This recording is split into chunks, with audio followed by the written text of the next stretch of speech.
अगर आपके बैंक खाते में होता है कैश लेन देन तो सावधान, नए नियमों में आम आदमी सीधे रडार पर। नमस्कार दोस्तों, आज की वीडियो कोई आम खबर नहीं है बल्कि एक बहुत जरूरी चेतावनी है। ये वीडियो खासतौर पर उन लोगों के लिए है जो ये सोचते हैं कि बैंक में रखा पैसा पूरी तरह से उनका निजी मामला है और सरकार या सिस्टम से उससे कोई लेना देना नहीं है। लेकिन 2026 में ये सोच सबसे बड़ा खतरा बन चुकी है, क्योंकि अब बैंक सिर्फ पैसे रखने की जगह नहीं रहा बल्कि यह सरकार, आयकर विभाग और पूरे सिस्टम की नजर बन चुका है। आज अगर अचानक आपका एटीएम काम करना बंद कर दे, यूपीआई फेल हो जाए और बैंक कह दे कि आपका खाता अस्थायी रूप से रोक दिया गया है, तो उस समय आपको समझ आएगा कि बैंकिंग सिस्टम अब पहले जैसा नहीं रहा। 2026 में पूरे देश में बैंकिंग सिस्टम पूरी तरह डेटा आधारित हो चुका है। अब कोई भी लेन देन छोटा या बड़ा नहीं होता, चाहे आप 100 रुपए जमा करो या 10,000 रुपए निकालो, हर ट्रांजैक्शन का रिकॉर्ड हो रहा है। पहले बैंक सिर्फ पैसा रखता था, अब बैंक हर ट्रांजैक्शन पर नजर रखता है।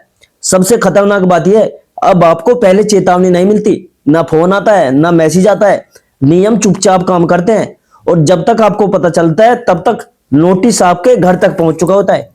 यही वजह है कि आज सबसे ज्यादा परेशानी आम आदमी को हो रही है, जो मेहनत मजदूरी करता है, खेती करता है, छोटा बिजनेस करता है और नियमों की पूरी जानकारी नहीं रखता। अब सबसे पहले बात करते हैं आयकर रिटर्न की।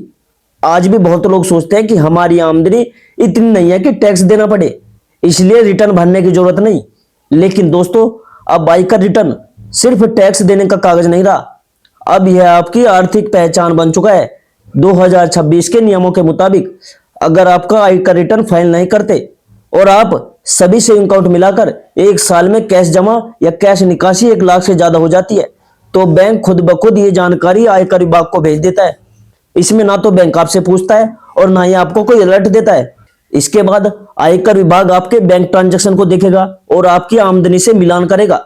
अगर विभाग को पता लगता है कि आपके खाते में जो पैसा आना जाना हो रहा है वह आपकी इनकम से मेल नहीं खाता, तो सीधे आप पर फिर नोटिस भेजा जाता है और उस नोटिस में यही पूछा जाता है कि यह पैसा कहां से आया। अगर आप इसका जवाब नहीं दे पाए तो उस रकम को अघोषित आय मान लिया जाता है। फिर उस पर भारी टैक्स, पेनल्टी और ब्याज लगाया जाता है। बहुत से लोग सोचते हैं कि पैसा निकालना कोई समस्या नहीं है, क्योंकि वह उनका अपना पैसा है। भाई अपना पैसा है ना, लेकिन 2026 में सरकार ने क्या किया, कैश निकासी को बहुत गंभीरता से लेना शुरू कर दिया है।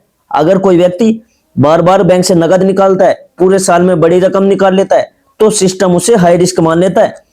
बैंक ये मानकर चलता है कि इतनी सी निकासी किसी इनकम या व्यापार से जुड़ी हो सकती है, और खासकर तब जब आपने आयकर रिटर्न नहीं भरा हो। अब जो लोग सोचते हैं कि हमने तो आयकर रिटर्न फाइल कर रखा है, हमें डरने की कोई जरूरत नहीं, उनके लिए भी सच्चाई थोड़ी अलग है। 2026 से आयकर रिटर्न फाइल करना सिर्फ एक औपचारिकता नहीं रहा, अब बैंक आपके रिटर्न में जो दिखाई गई इनकम है और जो आपके बैंक खाते में लेन देन हो रहे हैं उनका मिलान करता है। अगर आपने रिटर्न में कम इनकम दिखाई और बैंक खाते में ज्यादा पैसा आना जाना हो रहा है, तो सिस्टम अपने आप अलर्ट हो जाएगा। इसमें ना तो बैंक मैनेजर की गलती होती है ना किसी कर्मचारी की होती है, सब कुछ ऑटोमेटिक तरीके से होता है।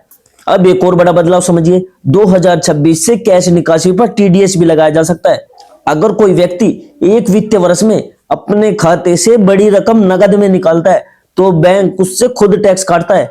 अगर आपने आयकर रिटर्न नहीं भरा है तो यह टैक्स और ज्यादा भी हो सकता है। यानी अब बैंक भी टैक्स काटने वाली एजेंसी की तरह काम कर रहा है।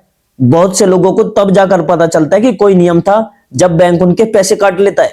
अब आते हैं सबसे आम गलती पर, जो छोटे दुकानदार, फ्रीलांसर, रेहड़ी पटरी वाले लोग करते हैं।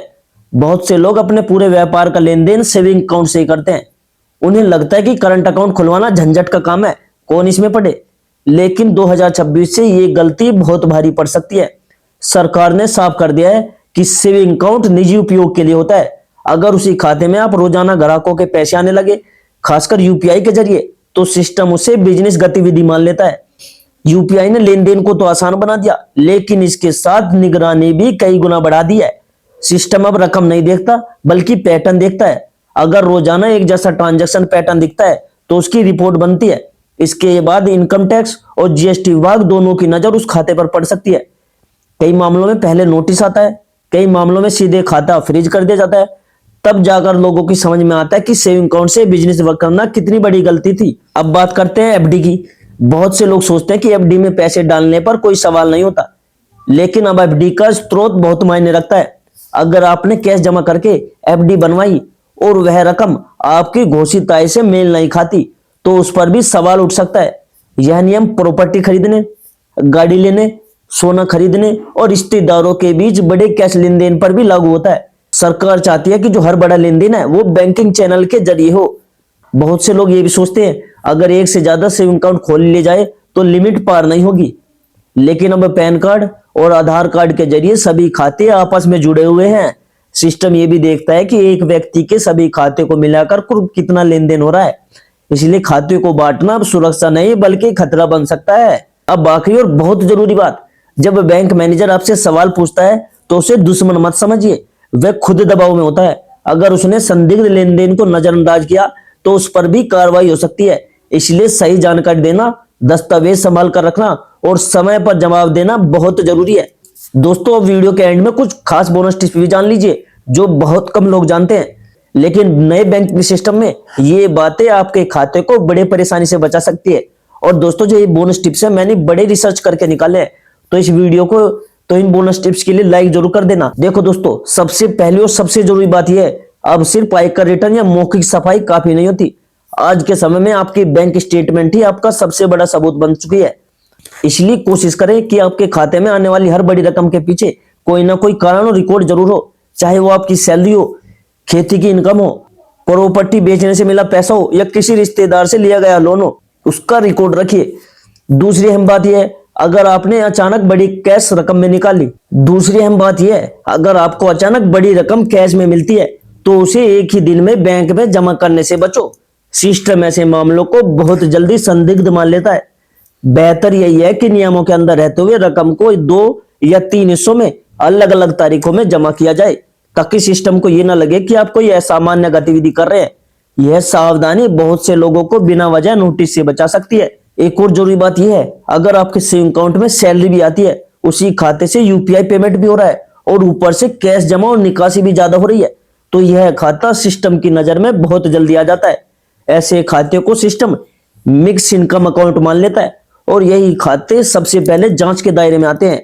इसलिए सैलरी, बिजनेस और कैश का मिश्रण एक ही खाते में करने से बचना चाहिए। बहुत से लोग ये भी सोचते हैं कि एफडी तोड़वाने में कोई जोखिम नहीं होता, लेकिन अब अगर कोई व्यक्ति बार बार एफडी तोड़कर पैसा निकाल रहा है, खासकर कैश में निकाल रहा है, सिस्टम इसे भी संदिग्ध मान सकता है। इससे यह संकेत जाता है कि शायद आप किसी इनकम को छुपाने की कोशिश कर रहे हैं।